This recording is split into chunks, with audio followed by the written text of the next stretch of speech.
ડભોઈ નગરપાલિકા દ્વારા નગરજનોને સ્વચ્છતા અંગે જાગૃતિ લાવવા માટે એક શેરી નાટકનું આયોજન કરવામાં આવ્યું હતું અને આ શેરી નાટકના માધ્યમથી માર્ગદર્શન આપવામાં આવ્યું હતું।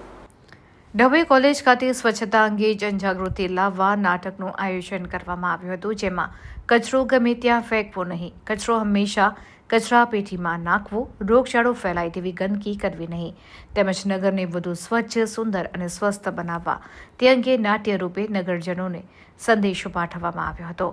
આ કાર્યક્રમ ચીફ ઓફિસર જયકિશન તડવીની સૂચના મુજબ ડભોઈના જાહેર સ્થળો પર યોજવામાં આવ્યો હતો। તો કલાકારો દ્વારા શેરી નાટકો અંતર્ગત નાગરિકોને કચરા વ્યવસ્થાપન અને સ્વચ્છતા વિશે જાગૃત કરવામાં આવ્યા હતા। આ કાર્યક્રમે ડભોઈના નાગરિકો અને યુવાનોમાં સ્વચ્છતા પ્રત્યેની સભાનતા વધારી હતી, જે સ્વચ્છ ભારતના ધ્યેયને આગળ ધપાવવામાં મદદરૂપ થશે। આ કાર્યક્રમમાં નગરપાલિકાના સેનેટરી ઇન્સ્પેક્ટર મહેશભાઈ વસાવા, ભાવિશા પરમાર, નગરપાલિકાના સેનેટરી શાખાના સબ ઇન્સ્પેક્ટર ઇકબાલભાઈ મંસૂરી, શાખાના સુપરવાઇઝર અલ્પેશભાઈ સોલંકી હાજર રહ્યા હતા।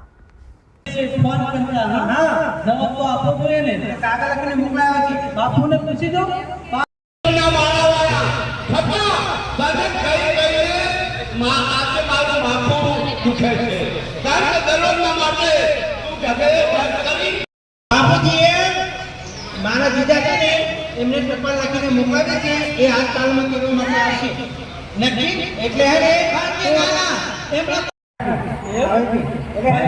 તું બુદ્ધિ રાખ હવે, કારણ કે તારા બુદ્ધિ નથી, કારણ કે તું બધો કચરો બહુ કરે છે ઘરની અંદર। આ બધો કચરો, આ એઠવા, આ વાહનનો કચરો, આ લુગડા એમને કોઈ સમજતો નથી પત્ર કે નથી પછી ફોન કરતા। જવાબ તો આપવો જોઈએ ને, કાગળ લખીને મોકલાવ્યા છે, બાપુને પૂછી દો। આ કચરાના ઢગે 15 દિવસના 15 ઢગલો કરે છે। લીલો અને સૂકો એ બંને કચરા ભેગા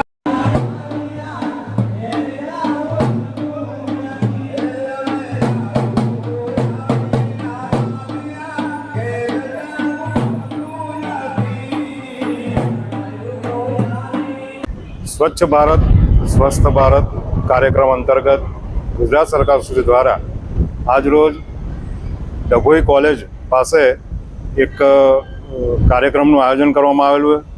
એમાં ગુજરાત સરકારની ટીમ જે ફાળવેલી છે સ્વચ્છતા માટે નગરજનોને જનજાગૃતિ આવે, કચરાઓ ગમે ત્યાં ફેંકે ના, ગંદકી ગમે ત્યાં કરે ના, એના માટે એક ટીમ ફાળવી હતી અને ટીમ દ્વારા એક સુંદર મજાનું આયોજન કરી ડભોઈ શહેરના નાગરિકોને જાગૃતતા લાવેલ છે।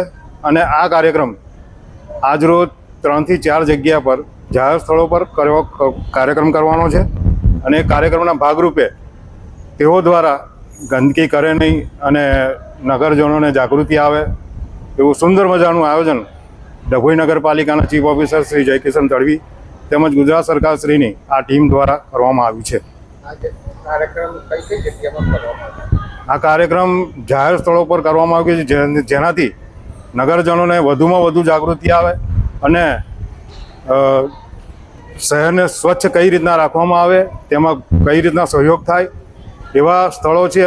આપણે કોલેજ પાસે રાખેલો છે, એસટી ડેપો જ્યાં નાગરિકોની વધુ અવરજવર રહેતી હોય છે ત્યાં રાખવામાં આવેલો છે। ત્યાં વડોદરી ભાગોળ કિલ્લાની બાજુમાં સરદારશ્રીનું જે સ્ટેચ્યુ આવેલું છે ત્યાં ચોગાનમાં રાખવામાં આવેલ છે।